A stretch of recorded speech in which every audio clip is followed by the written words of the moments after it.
Welcome one and all to the end of American Remake August, and like with the original Japanese ones, I'm doing it in a weird order where I end on the earliest one, because I said before, Ringu is considered by a lot of people the granddaddy of J-horror, and it was the earliest one that I covered in 1998, and this was 4 years after that, in 2002, making it the earliest of the remakes I've covered.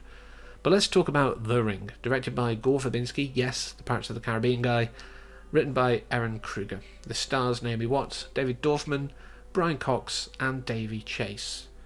And Brian Cox is an interesting one because most of the cast were selected because they weren't super well known. Brian Cox has quite a high billing even though he's only got 4 minutes of screen time. That says everything to me. You haven't got really household names here. Some of these people, are more known now, yes, but at the time you wouldn't be, this was the whole purpose, you wouldn't be drawn out of it going, oh, it's that person from this thing. You're invested in them as this character. Now, some of those characters, the changes I maybe didn't like. Rachel's arc here is more of just being very obsessive and controlling, but also refusing to acknowledge that maybe she could do some work on being a better parent, let's be honest. While Reiko is pretty much the same character, and of course I'm aware that the source material originally is a bloke, they're both gender swapped, so I'm not even taking that into consideration. But Reiko is a Japanese woman who's a journalist, so her cultural upbringing makes her act very differently, both at home and at work, and we see those. With Rachel, we're introduced with her effectively screaming down the phone and swearing while she's on her way to meet with a teacher who has concerns about her son. Now, those cultural differences do exist. There are women out there who are just like this, and there's probably women in Japan who are like it, let's be honest. It's probably less common, but it's not necessarily just a Western thing. I'm not saying that at all. I just don't have enough experience of that, let's put it that way. But like I said, the character here is given a very different arc. It still sort of ends in the same way. She is much closer to a child and obviously wants to protect him, but that first introduction it does not paint her in a good light, nowhere near as good as Reiko was. The fact that the teacher, is like trying to get her to understand that even if he's not saying things, maybe these drawings need to be taken into consideration because they're not just because, this person died recently. One of the responses that Rachel gives is, oh, he's not the talkative type. And immediately the teacher's like, maybe that doesn't necessarily mean he doesn't have anything to say. And I love that. There's probably a lot of parents out there who may need to hear that. The fact that your child might not be talking to you doesn't mean they're not trying to communicate with you. There's a whole area of psychology devoted to studying children's drawings, because oftentimes it's easier to draw it than to speak it, because children don't have a full understanding of their emotional state, the emotional states of others, even their identity. And I'm not talking about the kind of things that right-wingers get annoyed about, just identity in general, like who are you as a person. That is something that forms over years and changes as we age. But this isn't a whole psychological, diatribe. But a lot of these changes, I do think are generally for the worse. The fact that Aiden is kind of creepy, I would actually say he's creepier than Yoichi, because Yoichi has the psychic gift, I guess, for want of a better word, from Ryuji, which can contribute to some of those behaviours. Aiden doesn't have that, he's just wide-eyed and creepy. Now, this isn't against David Dorfman, he's acting this character. I don't think David Dorfman's that weird and creepy, but it doesn't work quite as well for me, in the same way that having Anna not have psychic abilities and therefore pass it down to Samara, it just changes how everything has to be done around that. This whole horse thing being added in because they remove that. Now in the sequel they do say that Samara was adopted and her dad in fact might be a goblin from the sea, like in the original, but that's not in this film. I've got to take this film on its own merits. So those changes required certain things, and yes, we don't see the vision being passed on through Ryuji of what happened, so we just have a nightmare about it instead. The information is conveyed, but it just doesn't feel quite as good. So it's one of those where there's a lot of changes here that I really do think shouldn't have been. Again, cultural differences, yes, fine, but I do think there could have been different ways of achieving it. One of the things that I really didn't like for many years, and I've grown softer on it, but there's certain bits that I really just do not like, is the curse tape itself. Obviously, they weren't just going to lift the original because they haven't lifted Sadako, so it wouldn't make any sense. But one of the scenes in it, if you will, is very uncomfortable because, I've said before, as a guitarist, possibly, I have a thing about things happening to fingers. It really unsettles me. So the nail going through the finger is just, no, it's not going to happen. I do not want to see this ever in my life. But this time, as I watched it, I'm like, everything in this is symbolic.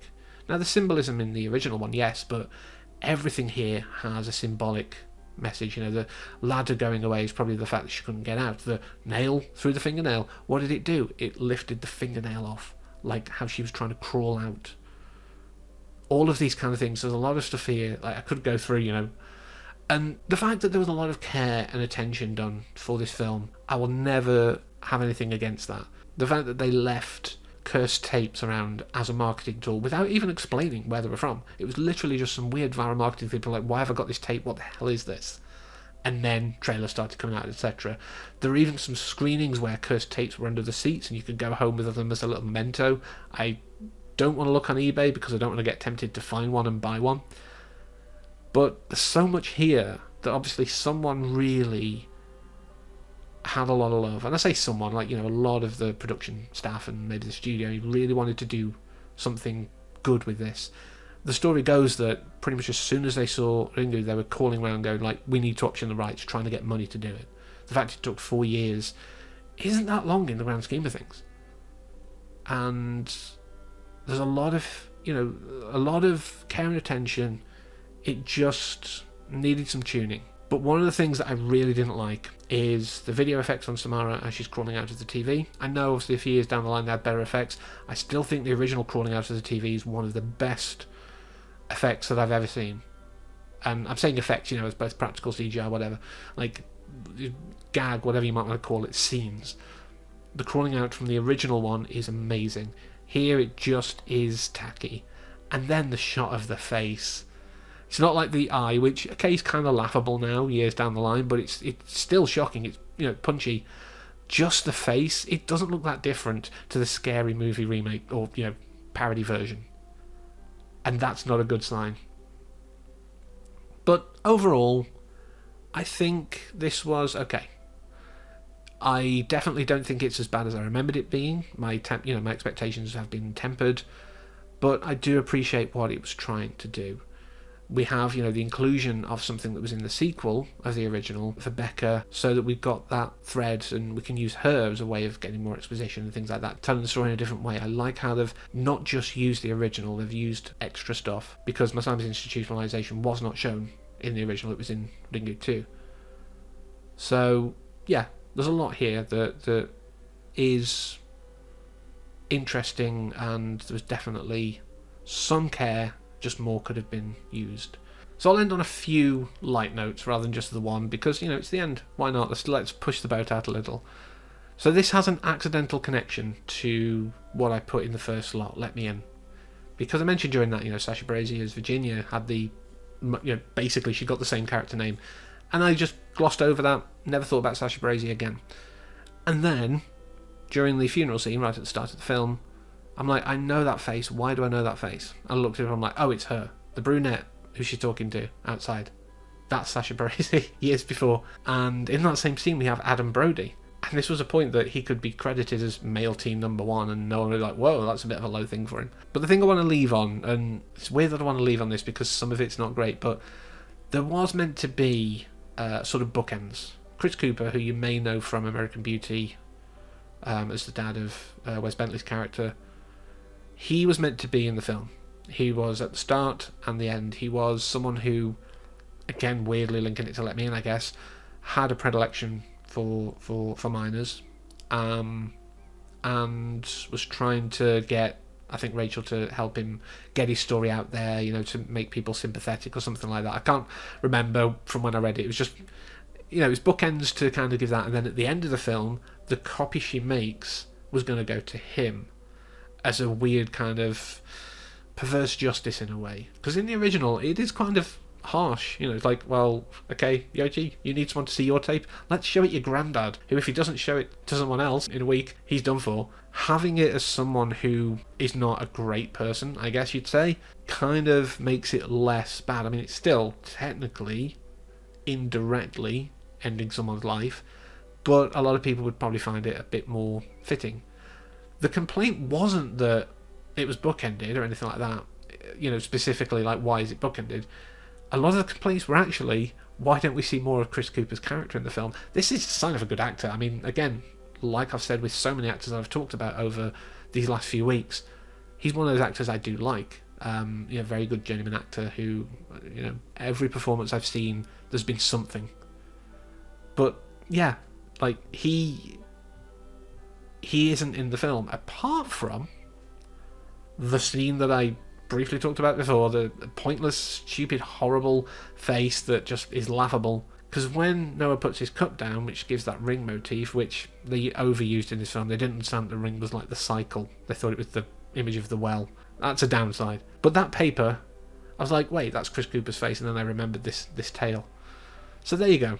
Chris Cooper is technically still in the film, even if you might not have noticed it. So yeah, I've enjoyed these last few weeks. Even Let Me In.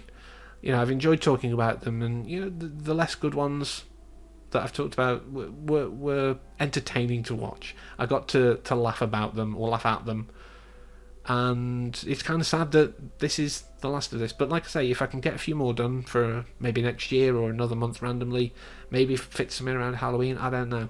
There's a few things I definitely want to talk about, but I think September's video I'm going to talk about something where, you know, my plans a bit more long term, but you'll see that soon. I don't know what date, I haven't looked it up. But thank you very much for joining me on this journey, and yeah, until next time, as always, thank you for watching, and take care.